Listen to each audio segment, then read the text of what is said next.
매일 성경 묵상을 돕는 해설 가이드입니다. 안녕하세요. 묵상 코치입니다.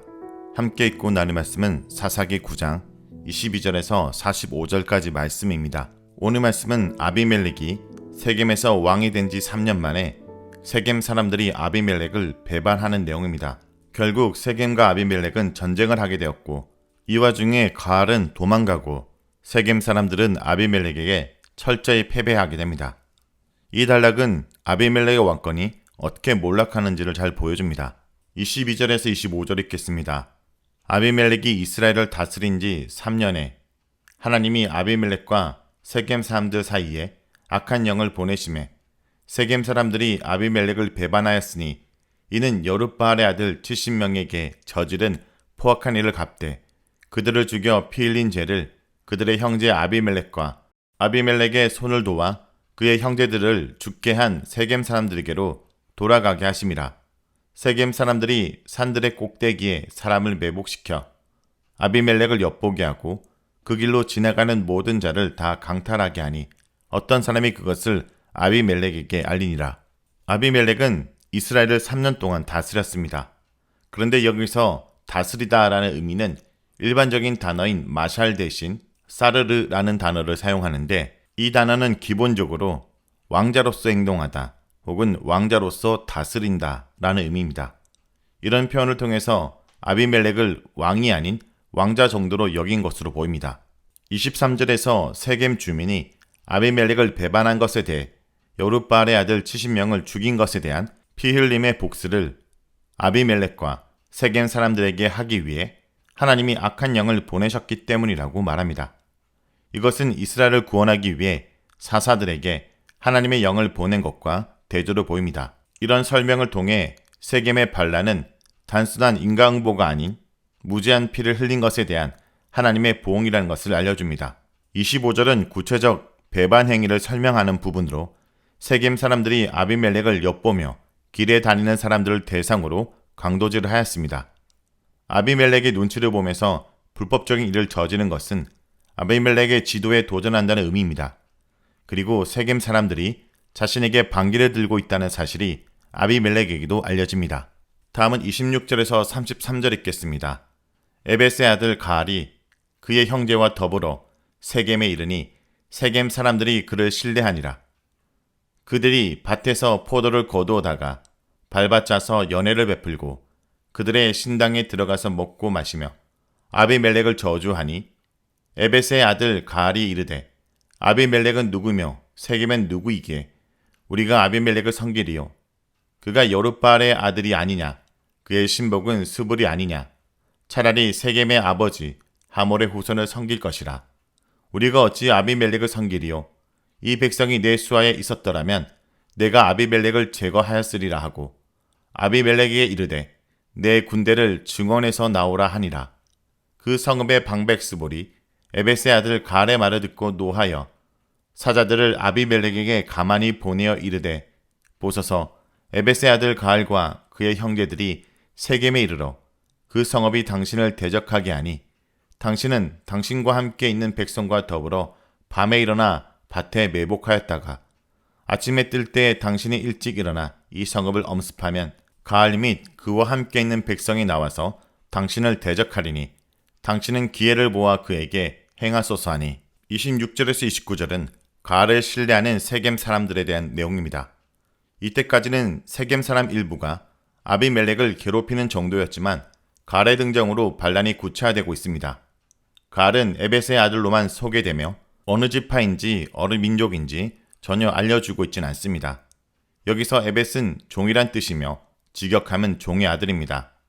이것은 하자가 가알에 대해서 부정적으로 생각하고 있음을 나타냅니다. 첩의 아들에 이어 이제는 종의 아들이 왕이 되겠다고 나선 것입니다. 하지만 그가 등장하자마자 세겜 사람들은 그를 신뢰하였고 그를 위해 새 포도주를 짜서 신당에서 먹고 마시는 연회를 열었습니다. 신당이라는 말을 통해 가알과 또한 이방신을 섬기는 인물이라는 것을 알려줍니다. 세겜 사람들은 가알이 나타나자마자 그를 매우 좋아하고 신뢰합니다. 이런 행동은 아비멜렉의 말 몇 마디에 아비멜렉을 왕으로 삼은 것과 비슷합니다. 그리고 그들은 금방 가알의 편에 붙어 아비멜렉을 욕하였고 가알은 이것을 기회로 삼아 아비멜렉과 세겜 사람들을 이간질합니다. 즉 아비멜렉은 여룻바알의 아들이므로 세겜과는 관계가 없다라는 것입니다. 이전에 아비멜렉은 자신을 여룻바알의 아들 70명과 구별하여 자신의 어머니가 세겜 사람임을 근거로 친족과 골육이라는 끈끈한 유대감을 표시하며 왕으로 세움을 받았는데 가알은 아비멜렉의 아버지가 여룻바알임을 들어 세겜과 아비멜렉이 아무런 관련이 없다라고 주장합니다. 아비멜렉이 가리려고 애쓴 사실을 가알이 드러냈습니다. 세겜 사람들은 그 사실을 다 알고 있으면서도 필요에 따라 자신의 친척으로 여기기도 하고 남으로도 여기기도 한 것입니다. 간접적으로 이간질했던 가알은 이제 직접적으로 반역을 이야기합니다.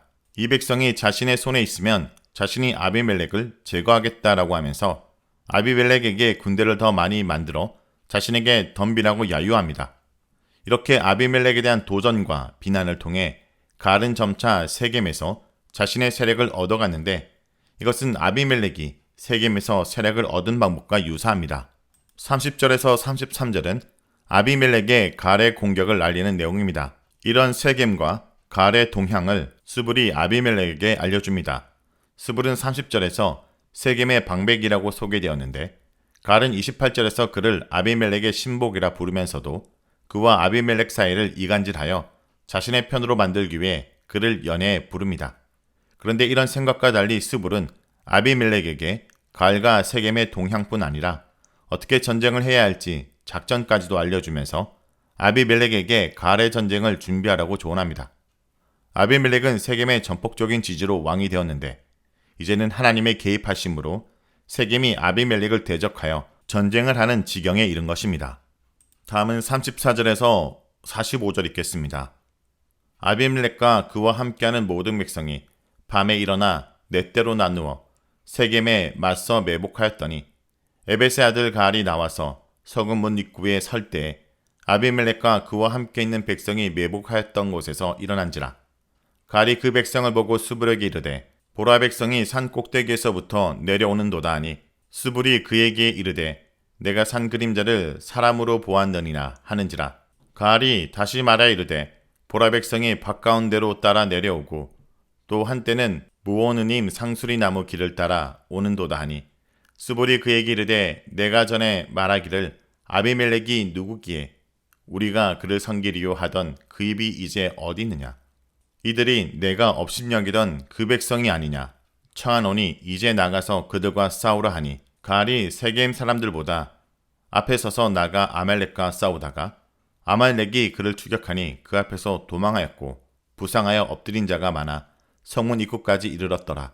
아비멜렉은 아루마에 거주하고 스불은 가알과 그의 형제들을 쫓아내어 세겜에 거주하지 못하게 하더니 이튿날 백성이 밭으로 나오매 사람들이 그것을 아비멜렉에 알리니라. 아비멜렉이 자기 백성을 세 무리로 나누어 밭에 매복시켰더니 백성이 성에서 나오는 것을 보고 일어나 그들을 치되 아비멜렉과 그때는 돌격하여 성문 입구에 서고 두 무리는 밭에 있는 자들에게 돌격하여 그들을 죽이니 아비멜렉이 그날 종일토록 그 성을 쳐서 마침내는 점령하고 거기 있는 백성을 죽이매 그 성을 헐고 소금을 뿌리니라. 세겜 사람들의 배신으로 반역은 시작되고 가알의 등장으로 구체화되었다가 결국 전쟁 상황으로 확대되었습니다. 아비멜렉은 신복인 스불의 조언에 따라 밤에 세겜에 매복하였습니다. 아비멜렉이 세겜을 치기 위해 매복하는 모습은 25절에서 세겜 사람들이 아비멜렉을 엿보기 위해 매복하는 모습과 유사합니다.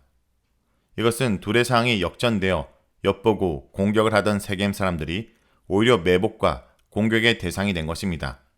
이를 통해 둘 사이의 갈등이 점점 깊어지고 있음을 보여줍니다. 마침내 가알이 전쟁을 위해 성문 앞에 나와섰고 아비멜렉은 군사를 움직였습니다. 가알이 이를 알아채고 스불에게 산 꼭대기에서 사람이 내려온다고 하였지만 스불은 잘못 본 것으로 일축하였습니다. 그는 아비멜렉 편에 서서 아비멜렉이 최대한 가까이 와서 전쟁의 유리한 고지를 차지할 수 있도록 힘쓰고 있는 것입니다. 하지만 가알이 알아볼 정도로 아비멜렉의 군대가 가까이 오자 스불은 가알을 충동하여 전쟁하게 합니다. 스불은 가알이 아비멜렉을 우습게 여기며 한 말을 인용하며 그 입이 어디 있느냐 그리고 내가 업신여기던 그 백성이 아니냐 라고 조롱합니다. 스불의 말을 통해 가알이 도저히 물러설 수 없게 만든 것입니다. 가알이 물러서면 거짓말쟁이요, 비겁자가 되는 상황이었다가 가알은 스불의 충동에 어쩔 수 없이 앞장서 나아가 아말렉과 싸웠지만 결국 아말렉에게 패하여 도망하였고 스불은 이들을 세겜에서 쫓아내버립니다. 40절에 나오는 부상하여 엎드린 자가 많아 성문 입구까지 이른다 라는 표현은 아비멜렉이 세겜의 군대를 철저히 추격하여 그들을 모두 치고 있다는 것을 보여줍니다. 선동했던 가알을 쫓아낸 후 아비멜렉은 여기서 멈추지 않고 자신이 배신한 세겜을 공격하여 점령하고 그 백성을 죽이고 그 성을 헐고 소금까지 뿌립니다. 44절에서 아비멜렉은 밭에 있는 자들을 공격하여 죽이는데 이들은 무장하지 않는 민간인들을 의미하며 이들을 죽이는 것을 통해 아비멜렉이 얼마나 폭력적이고 무자비한지를 잘 보여줍니다. 왕이 자기 백성을 보호하기는커녕 죽이고 있습니다. 45절에서 나오는 점령 순서는 고대 근동의 전형적인 순서이지만 마지막 소금을 뿌리는 행위는 구약의 다른 본문에는 나오지 않아 의미가 분명하진 않습니다. 다만 고대 근동의 문헌에 따르면 더 이상 사람이 번성하지 못하게 하는 저주 행위로 생각됩니다.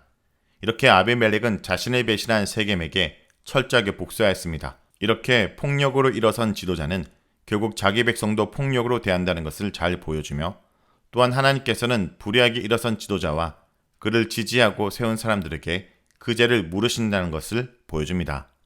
자, 여기까지가 사사기 9장 22절에서 45절까지 말씀입니다. 오늘 말씀을 통해 우리는 무엇을 묵상하고 적용해야 할까요? 첫째, 불의한 성공을 부러워하지도 의로운 패배에 절망하지도 말아야 합니다. 악한 영을 악인들 가운데 보내셔서 서로 배반하게 하십니다. 진실한 의로움이 없는 악인들의 불의한 연합과 연대가 무너진 것은 예언의 성취이자 하나님의 보응입니다. 아무리 악이 위세를 떨치고 의와 진실이 무너진 듯 보여도 모든 것은 하나님이 개입하실 때까지만 허용된 것입니다. 하나님을 떠난 악인들에게 오늘의 번역은 위장된 심판일 뿐입니다. 그러므로 불의한 성공을 부러워하지도 의로운 패배에 절망하지도 말아야 합니다. 둘째, 누군가를 이용하는 관계의 끝은 비극적인 피해 보복과 파멸만이 남을 뿐입니다. 아비멜렉은 반역의 주동자를 몰아냈을 뿐 아니라 자신의 배반한 세겜성을 철저히 응징하여 또다시 반역이 일어나지 못하도록 초토화시킵니다. 한때 왕으로 추대하였던 자들을 향한 잔혹한 보복행위입니다. 이처럼 누군가를 이용하는 관계의 끝은 비참할 수밖에 없습니다. 성도 여러분, 자신의 야망을 위해 서로 야합하고 악의 연대를 행했던 자들은 하나님이 반드시 심판하신다는 것을 기억하고 오늘도 악의 연대가 아닌 선한 일을 위해 힘을 모으고 연대하는 주의 백성들이 되길 간절히 기도드립니다.